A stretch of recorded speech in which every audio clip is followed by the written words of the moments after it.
কিচেনে সবাইকে স্বাগতম জানাচ্ছি। অনেক সময় সেহরিতে মোটেও ঝাল কিছু খেতে ইচ্ছে করে না, তাই আমার মতো যাদের এই প্রবলেমে পড়তে হয় আজকের রেসিপিটি হবে তাদের জন্য পারফেক্ট। এই এক খাবারের মধ্যে আপনি সব পেয়ে যাচ্ছেন, যেমন carbohydrate, fat, minerals, protein, vitamin, সব কিছু। তাই দেরি কেন, চলুন চটজলদি আজকের রেসিপি গুড়ের পায়েসটি দেখে নেই।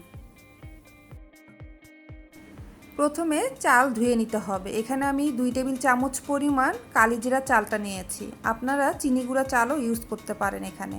এবার ভালোভাবে ধোয়ার পর পানির মধ্যে রেখে দিব, চালটা যাতে নরম হয় সেজন্য। 1 লিটার দুধ ঢেলে নিচ্ছি। আপনারা তরল দুধ ইউজ করতে পারেন অথবা পাউডার মিল্ক পানির মধ্যে গুলিয়েও ইউজ করতে পারেন।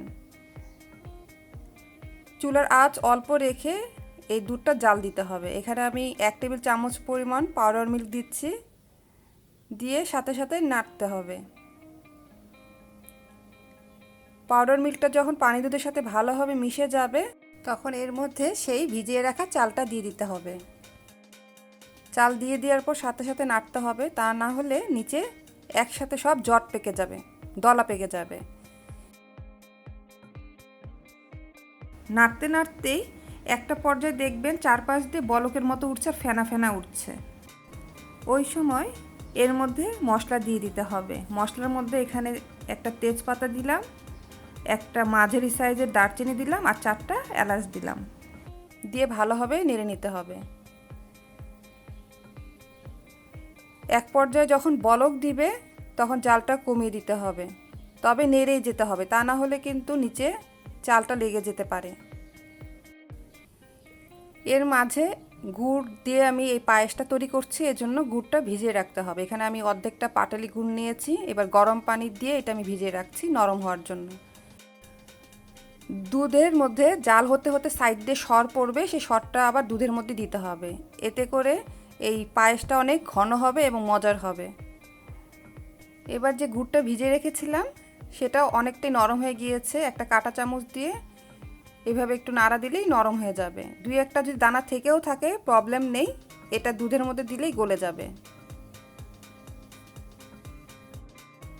এই পর্যায়ে দেখতে হবে চালটা সিদ্ধ হয়েছে কিনা। যদি সিদ্ধ হয়ে যায় তাহলে চুলাটা অফ করে দিতে হবে, কারণ গরম দুধের মধ্যে গুড় দেওয়া যাবে না, দুধটা ফেটে যাবে।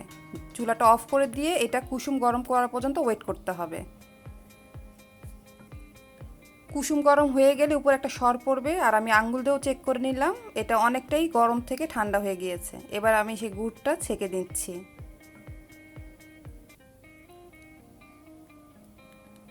এবার গুড় আর দুধ একসাথে সব মিশিয়ে নিতে হবে, তারপরে চুলাটা জ্বালিয়ে দিতে হবে।